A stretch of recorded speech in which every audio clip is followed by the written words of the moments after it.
I hope you're enjoying day 2 of Snow Day. Let me rip through the solutions for the problems I sent the other day, and then I'll give you a couple more to continue practicing at home for tomorrow.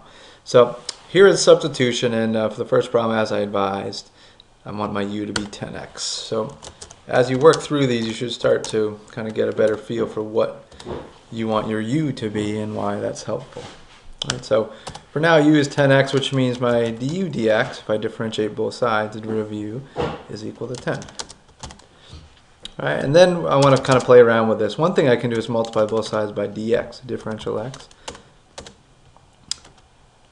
Another thing I can do is divide both sides by 10. Right? I can isolate dx, and so some people like to think of it that way.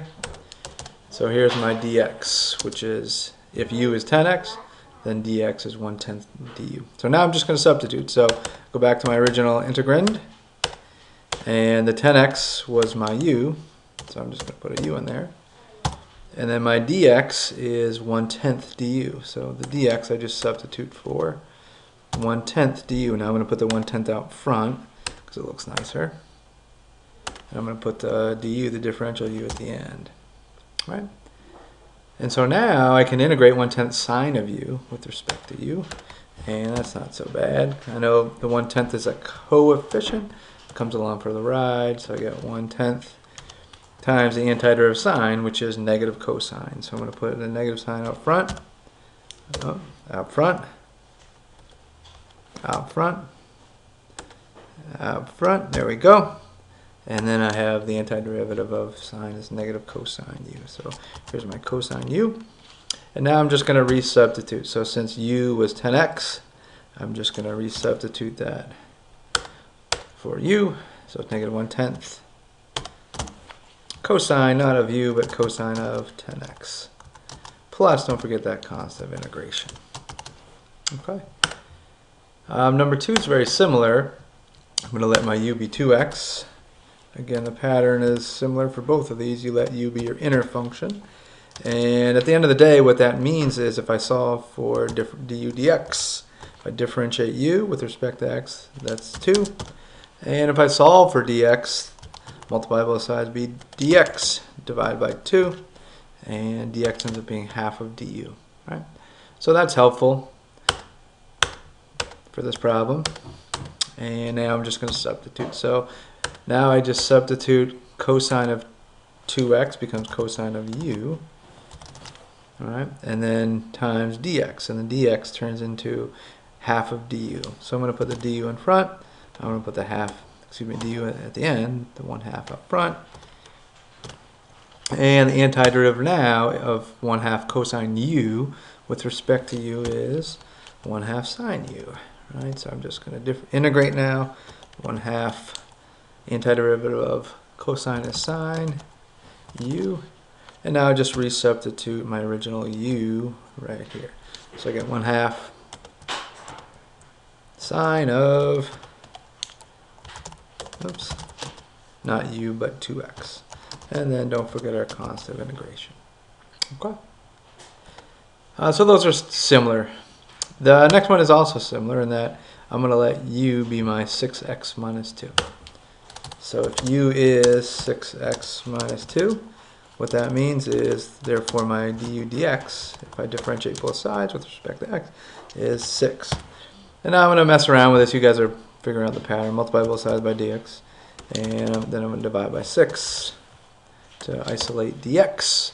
And now I can just substitute. So now what this becomes is the antiderivative indefinite integral of u, this all is my u to the 4th, so that just becomes u to the 4th, which is nice.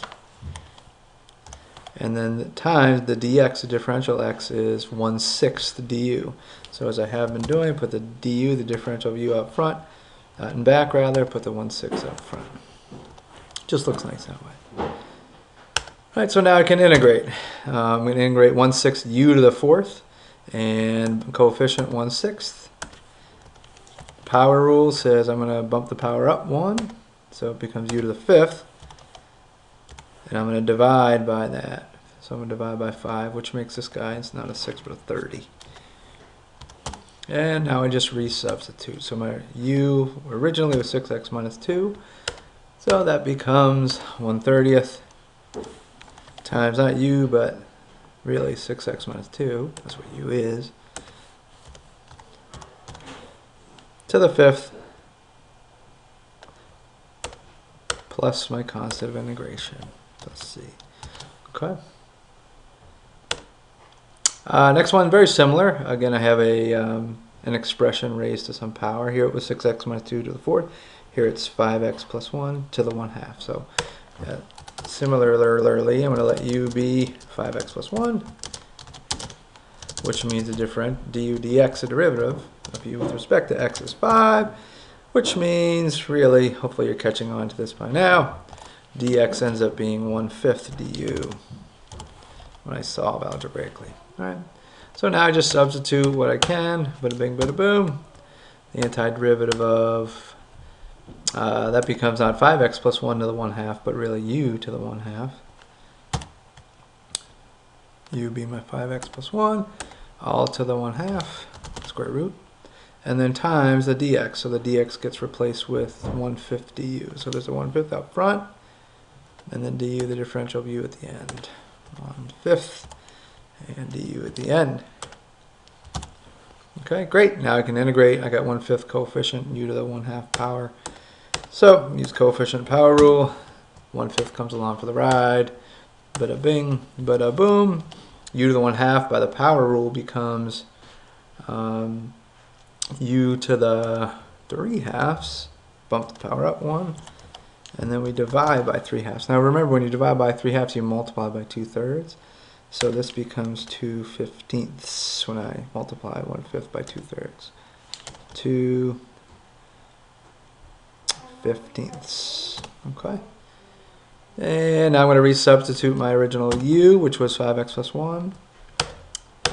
So it's 2/15 times a quantity, not u, but what u is, 5x plus 1.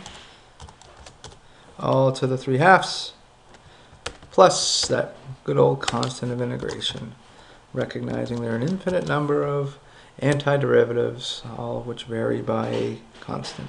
Because when you differentiate the antiderivative, the plus c goes to 0. Okay, two more, hang in there. These are a little bit different in that we have an x cubed and its derivative here. We have an x cubed plus 2 and its derivative there. So the general strategy here is, as I suggested, let u be x cubed, which means du dx is going to be the derivative of that, which is 3x squared, right? And when I multiply both sides by dx, and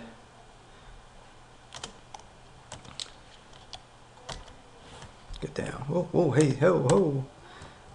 And I multiply both sides by dx. Sorry, the typing's a little cumbersome. My stylus is not cooperating today. So the dx comes up here. Now to isolate, I'm going to divide by 3x squared. Again, I want to isolate dx because I want to substitute that out of there in the original integrand. So now I'm ready to roll. Bada bing, bada boom. So what happens here is that, well, actually really nice things happen. Check this out. I suppose, well, I'll continue doing it as it has been. So the 3x squared just stays for now, right? It's not going to stay there for much longer. And then cosine of x cubed becomes cosine of u. And then times dx. Dx is du over 3x squared. So I'll actually just write it as it says, du over 3x squared. And right, what's going to happen to the 3x squareds? Yeah, bye-bye. Right, so that's what happens in these examples where you have both a function, really, an x cubed and its derivative. They quote-unquote cancel out. And so now just integrate cosine of u with respect to u, which is easy enough. Antiderivative cosine is sine u. And I resubstitute sine of not u, but x cubed, which was my u. Sine of x cubed. And I got an extra set of parentheses. Sorry about that. I'm going to throw my constant of integration. Boom. Okay. Last one, very similar. Note that I have an x cubed and a 3x squared. So what happens is if u is 3x squared, then du dx ends up being, of course, oh, sorry, other way around. I want u to be my inner function, x cubed plus 2. So that the derivative will be the 3x squared. 3x squared. And I guess if I multiply everything by dx, this will be a little bit different. Same algebraically, but a little different looking. That might be a little different way for some of you to think about it. So anyway, what I want to do is I want to now substitute, and note that 3x squared dx is exactly du. So here we go. I'm just going to turn that into antiderivative of through substitution. Well, the 3x squared dx, the first term and the last differential x term, that is all equal to du. So that piece is equal to du, and what's left is x cubed plus 2 to the 5th, which is u to the 5th. Right, so that ended up being pretty nice, pretty helpful. Right, because now I just use the power rule to integrate. Integrate u to the 5th with respect to u. Easy enough. Just use the power rule, so it's u to the 6th. U to the 6th over 6, so there's a 1/6 out front. Same thing as over 6. And now I just resubstitute my u, so it's really 1/6 times u was x cubed plus 2. So that should be an equal sign. Not u, but the quantity x cubed plus 2, which was my u.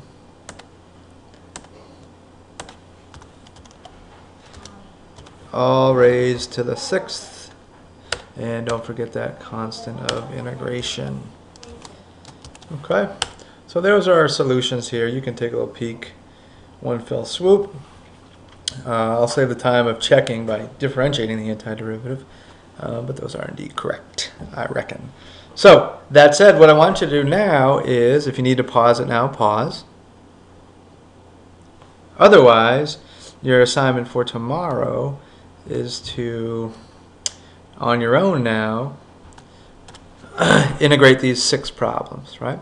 And so without me telling what you ought to allow u to be, you need to figure that out, right? So what are you going to let u be? Why is it helpful? Okay? Good luck. We'll talk about these problems tomorrow.